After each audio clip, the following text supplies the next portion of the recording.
हकीम साहब शहर की भागदौड़ और शोर से तंग आकर एक शांत गांव में आ बसे थे। उन्होंने गांव के सबसे ऊंचे टीले पर एक शानदार 2 मंजिला हवेली बना डाली। सफ़ेद पलस्तर, नीली खिड़कियां और एक विशाल लॉन।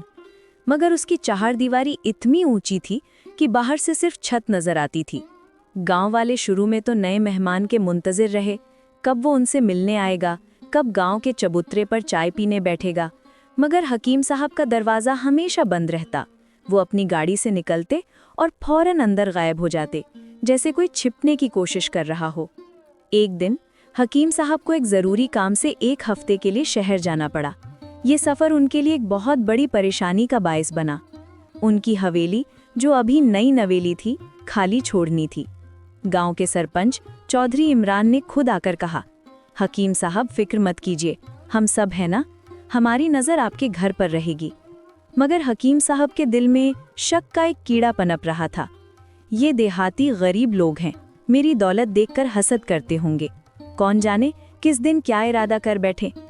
उन्होंने सरपंच की बात को महज रस्मी समझा और अगले दिन शहर से एक प्राइवेट सिक्योरिटी गार्ड को मौके पर रख लिया। वो एक लंबा पठा आदमी था, शहरी यूनिफॉर्म पहने हुए, जिसका नाम राजा था। हकीम साहब ने राजा को हवेली की चाबियां सौंपते हुए सख्त हिदायत दी, ध्यान रखना, किसी को करीब मत आने देना, चाबी मेरे सिवा किसी के हवाले मत करना। और फिर वो चले गए। तीसरे दिन मौसम ने अचानक अपना रंग बदला, बादल घिराए और एक जोरदार आंधी के बाद मूसलधार बारिश शुरू हो गई। बारिश के साथ ही ओले पड़ने लगे। कुछ ओले तो मुर्गी के अंडे जितने बड़े थे। राजा हवेली के अंदर से ये मंजर देख रहा था। अचानक एक जोरदार तड़ाक की आवाज आई।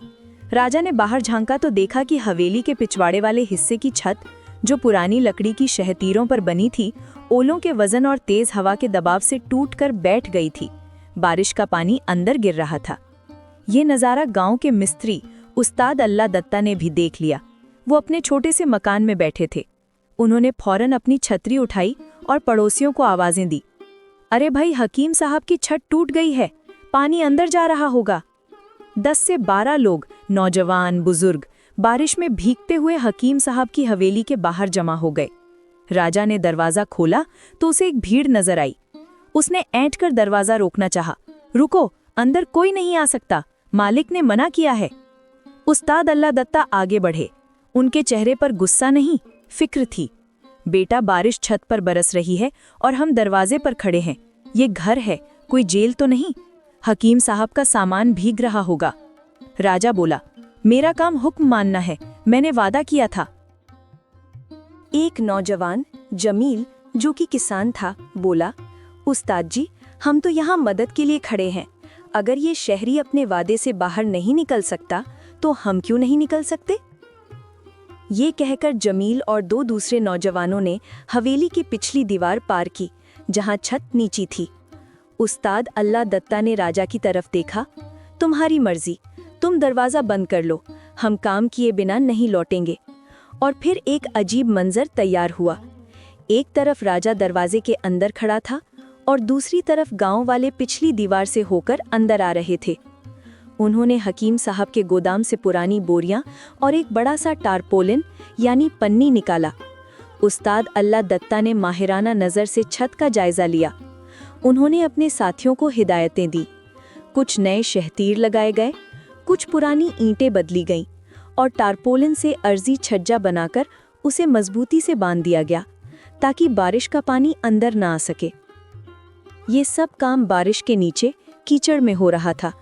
उनके कपड़े भीग चुके थे, मगर उनके चेहरों पर इत्मीनान था। वो बोल रहे थे, हंस रहे थे, जैसे कोई मेले का काम कर रहे हों। राजा ये सब देख रहा था। उसका शहरी जहन इस बात को समझने से कासिर था कि ये लोग एक ऐसे आदमी के घर की मरम्मत क्यों कर रहे हैं, जिसने उन्हें अपने दरवाजे से भी अंदर आने नहीं दिया। 1 हफ्ता गुजर गया। हकीम साहब वापस आए। जैसे ही उन्होंने हवेली के करीब कदम रखा, उनकी नज़र पिछली दीवार के पास खड़े गांव वालों पर पड़ी। उनका दिल डूब गया। मैंने समझा था ये लोग आखिर आ ही गए। राजा दरवाज़ा खोलकर आया। हकीम साहब गुस्से से बोले, ये क्या है? मैंने तुम्हें साफ मना किया था, ये लोग अंदर कैसे आ गए? राजा ने कुछ जवाब देना चाहा, मगर हकीम साहब ने उसे धक्के देकर अंदर किया और खुद तेजी से हवेली के पिछले हिस्से की तरफ बढ़े। वहां का मंजर देखकर वो हैरान रह गए। छत पर नए शहतीर नजर आ रहे थे और एक बड़ा टारपोलिन मजबूती से बंधा हुआ था। नीचे जमीन पर ईंटों और मिट्टी के टुकड़े गिरे पड़े थे जो मरम्मत के बाद बच गए थे। हकीम साहब का गुस्सा एक लम्हे के लिए जगह हैरत ने ले ली।